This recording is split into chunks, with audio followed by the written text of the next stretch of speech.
Doctor பட்டம், பத்மஸ்ரீ பட்டம் உட்பட பல விருதுகளை வாங்கி குவித்த ஒரு மாபெரும் நடிகர் தான் தெலுங்கு நடிகரான ஏ நாகேஸ்வர் ராவ். இப்போல்லாம் இருக்கவங்க பார்த்திங்கன்னா ஒரு சாதாரண சின்ன ஒரு பட்டம் கிடைச்சாவே ஆளுயர மாலை, மிகப்பெரிய போஸ்டர், ஊர் புறா பத்திரிகையில் விளம்பரம், இப்படி தாம் தூம்னு அதை விளம்பரப்படுத்துகிறாங்க. இது போன்ற பல பட்டங்கள் உங்களுக்கு கிடச்சி அந்த பட்டத்தெல்லாம் நீங்கள் ஏன் விளம்பரப்படுத்திக்கல என்று ஒரு நிருபர் ஏ நாகேஸ்வரை பார்த்து கேட்டபோது அவர் சொன்ன பதில் இருக்கே, அதுதான் அந்த பட்டத்துக்கெல்லாம் அவர் எவ்வளவு தெரியானவர் என்பதை எடுத்து சொல்வதாக அமைந்திருக்கிறது. இந்த பட்டங்கள்லாம் எனக்கு கொடுக்கப்பட்டது எதனால்? நான் ஒரு நல்ல நடிகன் என்பதை இந்த உலகம் ஒப்புக்கொள்கிறது என்பதை எனக்கு தெரிவிப்பதற்காக, அவ்வளவுதானே தவிர இந்த பட்டம்லாம் கொடுத்துட்டதுனால நான் இந்த உலகத்திலேயே தன்னிகரற்றவன் அப்படின்லாம் எடுத்துக்கொள்ள முடியாது என்று அந்த நிருபருக்கு பதில் சொன்னார் ஏ நாகேஸ்வரன். எவ்வளோ உயரத்தில் இருந்த போதும் பதில் எவ்வளவு தன்மையான பதிலாக அமைஞ்சிருக்கு பாருங்கள். சீரடி இயக்கத்தில் உருவான காதலிக்க நேரமுள்ள படத்துக்கு பல பெருமைகள் உண்டு. அதுதான் இது போன்ற புதுமுன் நடிகர்களை வைத்து முதலாக வண்ணத்திலே தயாரிக்கப்பட்ட திரைப்படம். அந்த படத்தில் தான் முதலாக காஞ்சனா கதாநாயகியாக அறிமுகமானார். அதே மாதிரி அந்த படத்தில் தான் வெள்ளி விழா கதாநாயகன் என்று பின்னாளில் அழைக்கப்பட்ட ரவிச்சந்திரன் கதாநாயகனாக அறிமுகமானார். இவை எல்லாவற்றையும் தாண்டி காதலிக்க நேரமில்லை அப்படின்னு சொன்ன உடனே எல்லார் மனதிலையும் நினைவுக்கு வருகின்ற ஒரு காட்சின்னா அது நாகேஷ் டிஎஸ் பாலையாவுக்கு ஒரு கதை சொல்வார். அந்த காட்சி தான். அந்த காட்சி எப்படிப்பட்ட ஒரு வரவேற்பை ரசிகர் மத்தியிலே பெற்றது என்பது எல்லோரும் அறிந்த விஷயம். அப்படிப்பட்ட ஒரு வரவேற்பை அந்த காட்சி பெறுவதற்கு காரணமாக இருந்தது ஸ்ரீதரை தாண்டி இன்னொரு இயக்குனர், அவருடைய பெயர் தாதா மிராசி. இந்த காட்சியை உருவாக்கும் போது நாகேஷ் எந்த மாதிரி கதையை பாலையாவுக்கு சொன்னால் நல்லாயிருக்கும் அப்படின்னு சித்ராலயா, கோபுவும் ஸ்ரீதரும் சிந்தித்த போது கோபு தான் அந்த ஐடியாவை சொன்னார். தாதா மிராசி கதை சொல்லும்போது சாதாரணமாக சொல்ல மாட்டார், பின்னணியையும் சேர்த்து சொல்லுவார். கதாநாயகன் வரான், தடக் தடக்குன்னு ஓசை, அங்கே பின்னாடி ஊ அப்படின்னு ஒரு சத்தம், இப்படிலாம் சொல்லுவார். இது மாதிரி நாகேஷ் கதை சொன்னான்னா நிச்சயமாக நல்லாயிருக்கும் அப்படின்னு சித்ராலயா கோபு சொன்ன அந்த யோசனை ஸ்ரீதருக்கு பிடித்திருந்தனால அதை அப்படியே எடுத்துக்கொண்டார். தாதா மிராசி எந்த பாணியில் கதை சொல்லுவாரோ ஏறக்குறைய அந்த பாணியில் தான் நாகேஷ் அந்த படத்தில் டிஎஸ் பாலையாவுக்கு கதை சொன்னார். அந்த காட்சி மிகப்பெரிய வரவேற்பு பெற்றதென்றால் அதில் தாதா மிராசிக்கும் பங்குண்டு. இந்த சினிமா உலகிலே போராட்டங்களை சந்திக்காமல் வெற்றி பெற்ற நடிகர்களை விரல் விட்டு எண்ணி விடலாம். அப்படிப்பட்ட ஒரு நடிகர் தான் சந்திரபாபு. காங்கிரஸ்காரரான ஏஆர்வி ஆச்சார் என்பவர் தான் சந்திரபாபு பிரபல இயக்குனரான கே சுப்பிரமணியத்திடம் அறிமுகம் செய்து வைத்தார். கே சுப்பிரமணியத்திட்ட இருந்தபோது தான் பலவிதமான நடனங்களை கற்றுக்கொண்டார் சந்திரபாபு. அப்படி கற்றுக்கொண்டதுக்கு பின்னாலே ஒரு நடன படத்தில் நடிக்கக்கூடிய வாய்ப்பு அவருக்கு கிடைச்சது. அந்த படத்தை நடிப்பதற்கு அவருக்கு எவ்வளோ சம்பளம் தெரியுமா? மாதம் 30 ரூபாய். பாதி படப்பிடிப்பு நடந்தவுடனே அந்த படத்துடைய படப்பிடிப்பு அப்படியே நின்று போய்விட்டது. அதற்கு பின்னாலும் சரியான வாய்ப்பு அமைவதற்கு முன்னாலே எப்படிப்பட்ட போராட்டங்களெல்லாம் தான் சந்திக்க வேண்டி வந்தது என்பதை பற்றி ஒரு பத்திரிகை பெட்டியிலே பகிர்ந்து கொண்டிருக்கிறார் சந்திரபாபு. முதல் படம் அப்படியான உடனே மிகுந்த மனவேதனையுடன் நான் அணைந்து கொண்டிருந்த போது தான் எழுத்தாளர் PS ராமையானுடைய உதவியில் தன அமராவதி அப்படின்ற ஒரு படத்தை நடிக்கக்கூடிய வாய்ப்பு எனக்கு கிடைச்சிது. ஆனால் அந்த படத்துடைய முதல் நாள் படப்பிடிப்பிலே எனக்கும் அந்த படப்பிடிப்பு குழுவினருக்கும் தகராறு. அதுக்கு காரணம் என்னென்னா, என் தலையை மொட்டையடிக்க வேண்டும் என்றார்கள் அவர்.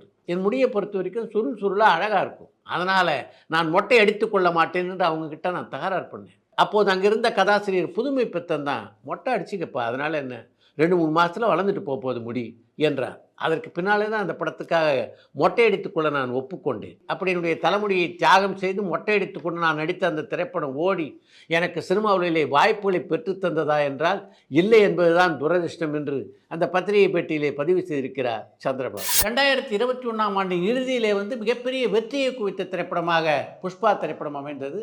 அந்த படத்துடைய வெற்றிக்கு ஒரு முக்கியமான காரணம்னா அந்த படத்தில் இடம்பெற்றிருந்த ஊ சொல்றியா என்ற பாட்டு. அந்த பாடலுக்கு அற்புதமாக ஆடியிருந்தார் சமந்தா. இப்படி பிரபலமான நடிகைகள் ஒரு படத்தில் ஒரு பாட்டு ஆடுவது அப்படின்றது சமீப காலமாக பார்த்திங்கன்னா எல்லா படங்களும் இடம்பெற்று கொண்டிருக்கிறது. முன்னணி கதாநாயகிகளை ஒரு பாடலுக்கு ஆட வைப்பது அப்படின்றது இப்போ ஒரு ஃபேஷனாகவே ஆகி கொண்டு வருகிறது அப்படின்னு சொல்லலாம். ஆனால் இதுக்கெல்லாம் விதை போட்டது யார் தெரியுமா?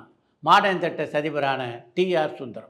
அலிபாபாவும் 40 திருடனும் என்ற பெயரில் ஒரு உருவாக்கிய திரைப்படம் தான் தமிழிலே உருவான முதல் கலர் படம் அப்படின்றது உங்கள் எல்லாருக்கும் நல்லா தெரியும். அந்த படத்திலே ஒரு பாடல் காட்சிக்காக ஹிந்தி பட உலகின் பிரபல நடிகையான வஹீதா ரஹ்மானை அழைத்து கொண்டு வந்தார் TR சுந்தரம். அப்போ அவர்கிட்ட பல பேர் கேட்டாங்க, இந்த ஒரு பாடலுக்காக ஹிந்தியிலேருந்து அந்த நடிகையை அழைத்து கொண்டு வர வேண்டுமா என்று. இன்றைக்கி பார்த்தீங்கன்னா சர்வசாதாரணமாக ஹிந்தி நடிகர்கள் தமிழ் படங்கள் நடிக்கிறாங்க. ஆனால் அந்த காலகட்டத்தில் அதெல்லாம் மிக அரிதான ஒன்று. அப்படிப்பட்ட சூழ்நிலையில் வகிதா ரஹ்மான் அந்த பாடலுக்கு ஆடினால்தான் சிறப்பாக இருக்கும் அப்படின்னு முடிவெடுத்தார் டி.ஆர். சுந்தரம். அதன் காரணமாக அவரை வரவேற்று அந்த படத்திலே ஆட வைத்தார். அந்த படம் மிகப்பெரிய வெற்றி படமாக அமைந்தது என்பது எல்லோரும் அறிந்த விஷயம்.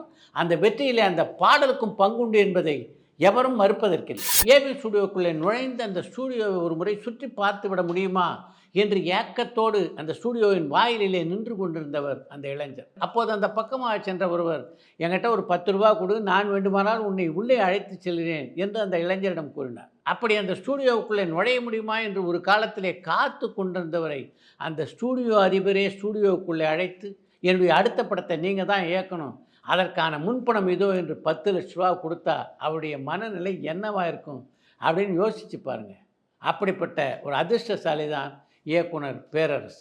அஜித் திரைப்படத்தை இயக்குகின்ற வாய்ப்பு அப்படித்தான் அவரை வந்தடைந்தது. அஜித்தை வைத்து ஏவிஎம் நிறுவனத்துக்காக நீங்கள் ஒரு படத்தை இயக்கி தர வேண்டும் என்று ஏவிஎம் சரவணன் கேட்டபோது பேரரசுவால் அதை நம்பவே முடியல. இவை எல்லாவற்றுக்கும் மேலே அவருக்குள்ளே ஒரு சின்ன சங்கடம் இருந்தது. ஏற்கனவே விஜயனுடைய இயக்குனர் என்று முத்திரை குத்தப்பட்ட ஒரு இயக்குனராக அவர் அப்போது இருந்தார். அதனால் விஜயிடம் சென்று அஜித் படத்தை இயக்கும்படி ஏவி நிறுவனத்தினை அழைக்கிறாள், நான் என்ன பண்ணட்டும் என்று பேரரசு கேட்க, உடனடியாக படத்தை ஒத்துக்கிட்டு படத்தை டைரக்ட் பண்ணுற வேலையை ஆரம்பிங்க என்றார் விஜய். அப்படி விஜய் பச்சை கொடி காட்டியவுடன் அந்த படத்தை இயக்குவதற்கு உற்சாகமாக ஒப்புக்கொண்டார் பேரரசு. அந்த படத்துடைய தொடக்க விழாவுக்கு வந்து விஜய் பேரரசுவையும் அஜித்தையும் சிறப்பித்தார். கலைவாணர் என்.எஸ். கிருஷ்ணன் மாதிரியே எம்ஜிஆர் எப்படிப்பட்ட கொடைவள்ளலாக இருந்தவர் அப்படின்றது எல்லோரும் அறிந்த ஒரு விஷயம். தான் யார் யாருக்கு உதவி பண்ணோன்னு எம்ஜிஆர் எப்பவும் பட்டியல் போட்டு வெளியில் சொன்னதில்லை. ஆனால் அவரால் உதவி பெற்றவர்கள் இருக்காங்களே, அதை அவங்க பல இடங்களில் பதிவு பண்ணியிருக்காங்க.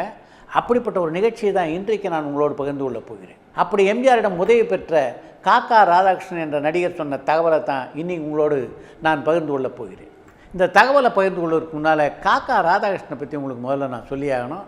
காக்கா ராதாகிருஷ்ணனும் சிவாஜியும் ஒரே நாடகக்குழுவிலே ஒன்றாக பணியாற்றியவர்கள். 2 பேரும் ஆரம்ப காலத்தில், அதாவது இந்த நாடகக்குழுவை சேருவதற்கு முன்னால் ஒன்றா தான் நாடகம் பார்க்க போவாங்களாம். 2 பேரும் நல்ல நண்பர்கள். ஆனாலும் நாடக கோட்டாவில் போய் உட்கார்ந்த உடனே ஒருத்தர் பேசிக்கவே மாட்டாங்களாம். அவங்க கவனமெல்லாம் அந்த நாடகத்து மேலேயே தான் இருக்குமா. நாடகத்தை பார்த்துட்டு வந்ததுக்கு பிறகு 2 பேரும் அந்த நாடகத்தில் எப்படி நடித்தாங்களோ அப்படி நடித்து பார்த்துப்பாங்களாம். இப்படி நடிகர் திலகத்தோடு மிகவும் நெருக்கமான நண்பராக இருந்தவர் காக்கா ராதாகிருஷ்ணன். சிவாஜி கணேசன் மிகப்பெரிய உயரத்துக்கு போனதுக்கு பின்னாலே என்னை மறக்காத ஒரு கலைஞராக இருந்தார். எங்களுடைய நட்பும் பாசமும் அப்படியே தொடர்ந்தது என்று நடிகர்களும் சிவாஜி கணேசனை பற்றி பல பத்திரிகைகளிலே பதிவிட்டிருக்கின்ற காக்கா ராதாகிருஷ்ணன் எம்ஜிஆரை பற்றி ஒரு அபூர்வமான தகவலையும் ஒரு பத்திரிகையிலே பதிவிட்டிருக்கிறார். தாய் மகளுக்கு கட்டிய தாலி என்ற படத்திலே எம்ஜிஆரோடு நடித்து கொண்டிருந்தார் காக்கா ராதாகிருஷ்ணன். அப்போ எம்ஜிஆர் காக்கா ராதாகிருஷ்ணன்கிட்ட உங்கள் சம்பளம் எவ்வளோன்னு கேட்டிருக்கார். எனக்கு 3000 ரூபா தராங்க என்று காக்கா ராதாகிருஷ்ணன் பதில் சொல்ல, உடனடியாக தயாரிப்பாளரை கூப்பிட்ட எம்ஜிஆர், என்ன அண்ணனுக்கு இவ்வளோ கம்மியாக சம்பளம் தரீங்க, அண்ணனுக்கு 5000 ரூபா சம்பளம் தாங்க என்று அந்த தயாரிப்பாளரிடம் சொல்லியிருக்கிறார். இது பல நடிகர்கள் செய்யக்கூடிய விஷயந்தான். அவருக்கு நீங்கள் 5000 தாங்க 7000 தாங்கன்னு சொல்லிட்டு போகலாம். இதுக்கு பின்னால் எம்ஜிஆர் சொன்ன வார்த்தை தான் மிகவும் முக்கியமான வார்த்தை. இந்த டிஃபரன்ஸ் இருக்குல்ல 2000 ரூபாய், அந்த 2000 ரூபாயை என்னுடைய சம்பளத்திலிருந்து பிடித்து கொள்ளுங்கள் என்று அந்த தயாரிப்பாளரிடம் சொன்னாராம் எம்ஜிஆர். அங்கே தான் எம்ஜிஆர் என்ற மனிதர் மாமனிதராக உயர்ந்து நிற்கிறார்.